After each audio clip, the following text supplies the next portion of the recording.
مش تقدر تبني عضلات بشكل صح الا لو حافظت على 4 حاجات. ال4 حاجات دي من غيرها عمرك ما هتقدر توصل للشكل اللي انت بتحلم بيه. اول حاجه هي التغذيه، لازم تهتم بالتغذيه بتاعتك وتدخل عناصر غذائيه كامله. تاني حاجه تتمرن بشده مناسبه. تالت حاجه ودي مهمه جدا ان انت لازم تشرب ميه كفايه في وسط التمرين وعلى مدار اليوم. رابع حاجه وبرده دي مهمه جدا ودي لما بيحصل فيها خلل بتبوظ النتائج بتاعتك وممكن كمان توصل لاصابات. والحاجه دي ان انت تحتفظ بمدى حركي كامل وباداء صحيح. لازم تدي لكل حاجه من ال4 حاجات دول حقها عشان تلاقي نتيجه مرضيه، لان كل ما نسبه حفاظك على ال4 حاجات دول قلت النتائج بتاعتك هتقل بشكل ملحوظ. خلينا نتكلم عن اكتر حاجه بتاثر على النتائج بتاعتك بسبب اخطاء ممكن تحصل فيها واستخدامها بعشوائيه، والحاجه دي هي التغذيه، واللي معظمنا بيسمع انها 70% من التمرين بتاعك ومش الشيب اللي انت بتوصله. نظامك الغذائي اما هيكون معاك واما هيكون ضدك، بمعنى ان هو ممكن يوصلك لنتائج قويه جدا وممكن النتائج دي تكون اضعاف اللي انت متخيلها، وممكن كمان يقلل النتائج اللي انت هتوصل لها حتى بعد التمرين اللي بتتعب فيه وبتبذل فيه مجهود عالي. والتغذيه السليمه بتتلخص في حاجتين. اول حاجه منهم انك تمد جسمك بالعناصر الغذائيه الكافيه للحفاظ على الاستشفاء العضلي بعد التمزقات اللي بتحصل بعد التمرين. الحاجه التانيه تعديل استهلاكك من السعرات الحراريه على مدار اليوم، وده بيكون حسب هدفك سواء زياده وزن، زياده كتله عضليه، نزول في الوزن. ببساطه لو انت قدرت تعمل الحاجتين دول بشكل صح هتوصل لهدفك في اقل وقت ممكن. هنتكلم في الموضوع دوت بشكل مفصل على اكتر من فيديو، لان لو فيديو واحد هيبقى مدته طويله جدا. اول حاجه خلينا نتكلم عن البروتين، واول سؤال هيجي في بالك هنا انت ازاي تعرف الكميه اللي انت محتاجها من البروتين على مدار اليوم. خليني اقولك بشكل تفصيلي اكتر ازاي تعرف احتياجك من البروتين على مدار اليوم. معظمنا عارف ان انت لازم تدخل في نظامك من 10 ل 35% من جمله السعرات الحراريه بتاعتك من البروتين. يعني مثلا لو انت احتياجك من السعرات 1000 سعر حراري، فانت هتضرب في 10% لحد 35% عشان تقدر تحدد كمية البروتين المناسبة ليك على مدار اليوم، وده وفقا لمعهد الطب الامريكي. والحل ده مش كويس قوي لان انت بيكون عندك مجال واسع تختار منه، وبسبب المجال الواسع دوت ان انت معاك من 10 لحد 35% بيكون صعب تعرف قد ايه احتياجك منها. يعني احتياجك مثلا 10% ولا 20 ولا 30. مثلا لو انت احتياجك اكتر من 10% وانت حددت لنفسك 10% من جملة السعرات بتاعتك بروتين، فانت هنا هتكون بتاخد كمية اقل من احتياجك اليومي، وبالتالي ده بيترتب عليه شويه حاجات ان انت مش هتلاقي نتيجه مرضيه بالنسبه لك، لان زي ما انت عارف البروتين بيدخل في تكوين العضلات،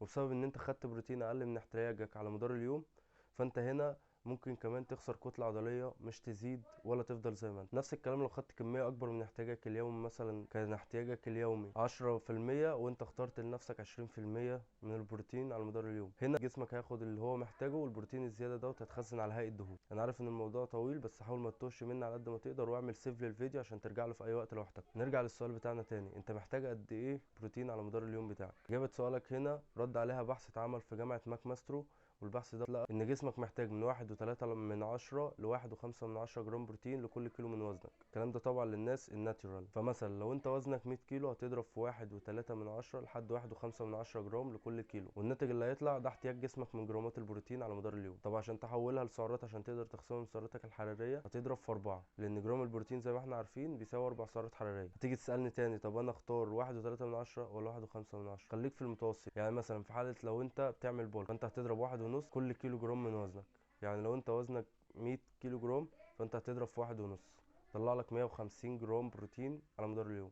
طب لو انت عامل عجز في السعرات الحراريه وعايز تحافظ على زياده الكتله العضليه في الوقت دوت، فانت هنا هتحتاج كميات اكبر من البروتين، والزياده دي معتمده على معدل استهلاكك من السعرات الحراريه في اليوم. ومعدل استهلاك اليومي من السعرات ده بيتقاس على كثافه تمرينك، شده التمرين، كمان تاريخك الرياضي. يعني واحد لسه بادئ جيم من فترة قريبة من شهر او 2 مش هيكون طبعا زي واحد بقاله سنة بيتمرن وعنده ماسل ميموري. يعني لو مثلا انت بقالك كتير بتتمرن وعايز تنزل نسبة دهون وتزيد كتلة عضلية في نفس الوقت، فانت هنا ممكن توصل ل 2 جرام و2.5 جرام بروتين لكل كيلو من وزنك. يعني مثلا لو انت وزنك 100 كيلو جرام فانت هتضرب في 2 او 2.5، والرقم اللي هيطلع لك لازم تحوله سعرات عشان تقسمه من معدل استهلاكك اليومي. يعني مثلا انت 100 كيلو جرام عايز تعرف جرامات البروتين على مدار اليوم، تضرب ال 100 كيلو دول مثلا في 2 هيطلع لك 200 جرام بروتين في اليوم. عشان تحولهم لسعرات هتضرب في 4، لان زي ما انت عارف جرام البروتين ب4 سعرات حراريه، 200 في 4 ب 800 سعر حراري، هتخصمهم من معدل استهلاكك اليومي، ولنفرض مثلا ان هو 2000 سعر حراري في اليوم، فانت هنا هتخصم منه 800 هيبقى لك 1200 سعر حراري في اليوم. طبعا الارقام دي ارقام امثله يا شباب مش ارقام ثابته، بتختلف من حد للتاني.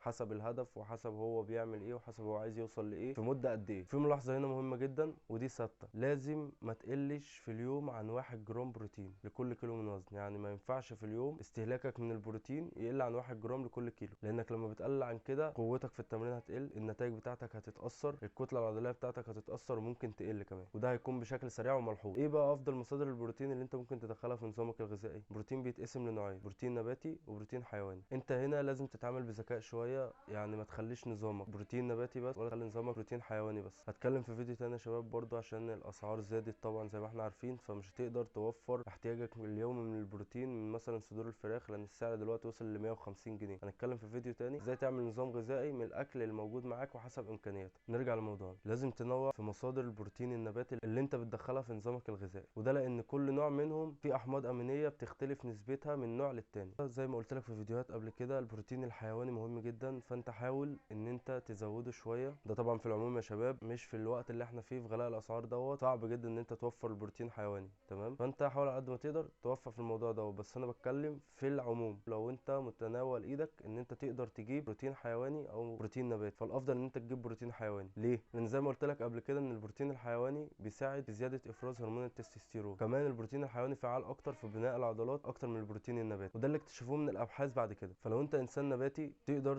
توفر نوع من البروتين الحيواني من البيض والالبان والعناصر النباتيه اللي بتحتوي على كميات بروتين عاليه، وتكمل احتياجك من الواي بروتين. وخلي بالك وانت بتدخل مصادر بروتين نباتي لازم تشوف كميه الكارب اللي فيها وكميه الفاتس اللي فيها والسعرات الحراريه عشان تقدر توفق في معدل استهلاكك وما تخرجش عنه. واوعى تعتمد اعتماد كلي على الواي بروتين او على المكملات الغذائيه بشكل عمومي، لان المصادر الاكل الطبيعيه احسن بكتير. طبعا هنتكلم عن مكملات الواي بروتين وبتتكون من ايه وايه الاحسن فيها، بس ده في فيديو منفصل برضه.